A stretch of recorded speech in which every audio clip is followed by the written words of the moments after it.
Alkisah seorang pemuda lajang yang sedang jatuh cinta. Dia pergi ke rumah darah pujaan hatinya.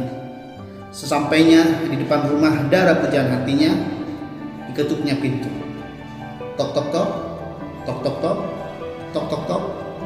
Lalu terdengar suara dari dalam. Siapakah gerangan di luar? Sang pemuda yang sedang gelisah dan grogi itu menjawab dengan tergesa-gesa.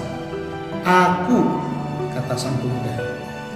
Lalu terdengar sahutan lagi dari dalam.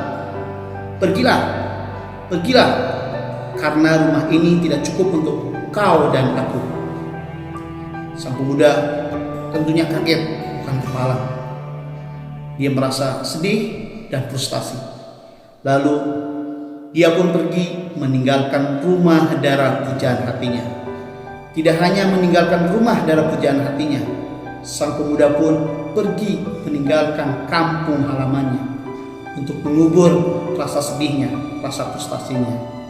Perjalanan dan pengembaraan waktu akhirnya menempa sang pemuda, dan setelah beberapa lama di perantauan, rasa rindu akan kampung halaman timbul kembali.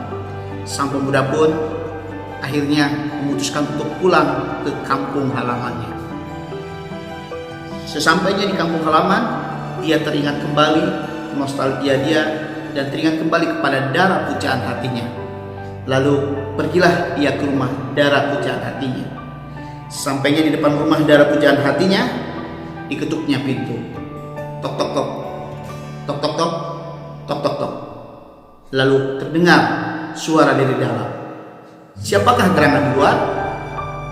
Sang pemuda yang sudah lebih matang dan sudah banyak pengalaman menjawab dengan bijak dan tidak tergesa-gesa. Dia jawab, engkau.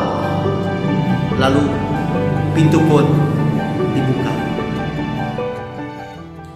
Nah, sahabat sekalian, dari ilustrasi tadi ada yang menarik, yaitu kata kuncinya ketika sang pemuda datang ke rumah darah pujaan hatinya. Ketika dia mengatakan aku, justru sang darah mengusirnya. Namun ketika sang pemuda yang sudah merantau pulang lagi ke kampung halamannya dan mendatangi rumah darah pujaan hatinya itu, dan saat dia menutup pintu dan ditanyakan siapa gerangan luar, dia jawab sebaliknya, bukan dijawab aku, tapi dijawab dengan engkau. Justru pintu itu terbuka. Ya. Jadi pesan ilustrasi ini adalah bahwa sebetulnya ketika kita ingin membina sebuah rumah tangga atau ingin membangun sebuah tim organisasi, maka salah satunya kuncinya adalah kita harus menanggalkan egois atau mengikis sifat keakuan. Ya, aku apa?